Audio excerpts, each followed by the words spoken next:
করো এখান থেকে শুরু করো। হ্যাঁ মিস, চলো দেখা যাক। ওই তালিয়া তালিয়া, কাকা নাম্বার 1 কিন্তু কে হতে পারে সেটা দেখা যাক। তালিয়া তালিয়া তালিয়া, দুটো দুবার, চলো কাকা ফেলো। 3, তো কাকা কিন্তু দুবার বোতল বসাতে পেরেছে, কাকার জন্য তালি তালি তালি তালি তালি। ওই ও মিস, কাকা একখানা বেলুন ফাটাতে পেরেছে। দেখা যাক কাকার জন্য আর 3টে আছে। মিস করলো কাকা। ও তালি তালি তালি তালে তালে, কাকা দুটো, কাকা কিন্তু এগিয়ে যাচ্ছে। আবার কাকা কিন্তু দুটো বেলুন ফাটানোর সুযোগ পাচ্ছে। 1 2, বাহ নাইস নাইস নাইস। চলো মিস, কাকা মিস করছে। ও রে কাকা, তালিয়া।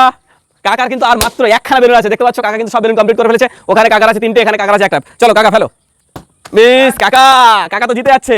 ওই আমাদের এই কাকা কিন্তু আজকের কাকা নাম্বার 1 হয়ে যাচ্ছে। আমাদের এই কাকা, দেখতে পাচ্ছ কাকা জিতে নিয়েছে লেজের প্যাকেট আর সঙ্গে কোল্ড ড্রিঙ্কস। তো ভিডিওটা তোমাদের কেমন লাগলো সবাই লাইক করে দিও, কমেন্ট করো আর শেয়ার করে দিও। সবাই ভালো থেকো, দেখা হচ্ছে পরের ভিডিওতে। ততক্ষণ টাটা বাই বাই, ভালো থাকবে সবাই।